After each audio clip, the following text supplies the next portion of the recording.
We're going to run 3D Mark Firestrike, of course, to take a look at the performance of the computer. Going to get that started right now. As you can see, our decimal meter is set up back by the rear exhaust port. That's just to get you an idea of what type of decibel level change that you're going to get. After it's done, we'll go over the results, scores, and take a look at the temps of the CPU and GPU. And I'll go ahead and take my mic and put it back by that port so you can get an idea of the fan increase in sound.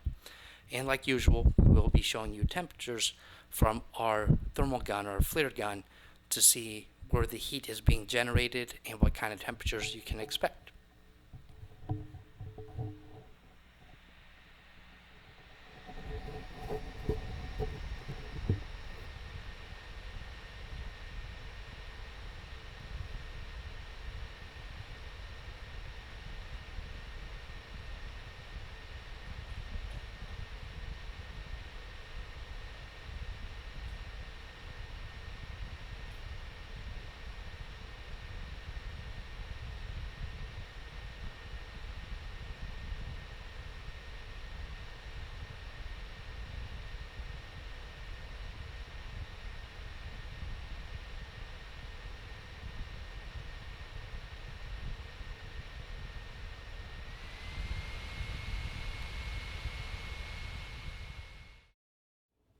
3D Mark Firestrike's finished up here. We see a score of 4,130, graphics score 4,503, physics score 8,771, and a combined score of 1,711.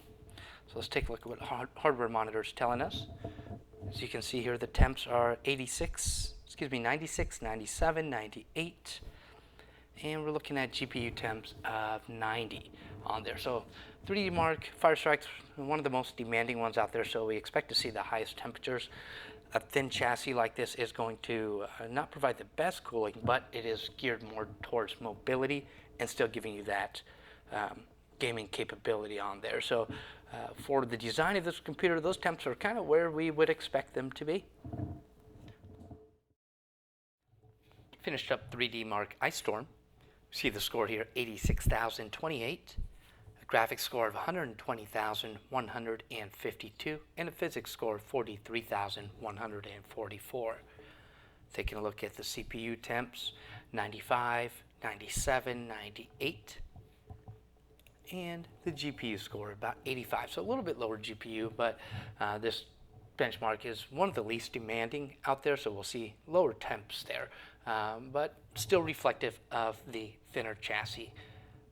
And because of that, you don't get as good of heat dissipation as with real thick ones, but once again, that's not what you're looking for on this model. We have 3D Mark 11 all finished up here. As you can see, the score is 7,123. We have a graphics score of 7,105, a physics score 8,593, and a combined score of 5,761. Again, this was ran at 1920 by 1080. It's at 720, which is the standard for running 3D Mark. We have hardware monitor up here, so you can see the CPUs 95 to 96 on here.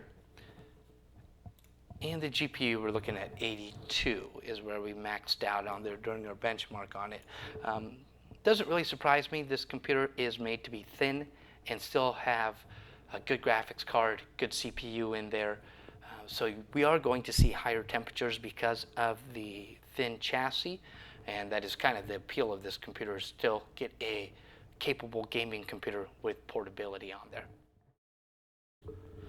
We went ahead and ran CrystalDiskMark to check the speeds of the RAID configuration in the computer. As you can see, it's pretty fast on the read speeds, almost a gigabyte per second. So we're looking at 957.9 megabytes per second for the read time. The write time also fast, 753.3 megabytes per second. And you can see the other numbers, the 512K speed, 4K speed, and 4K QD32 speeds.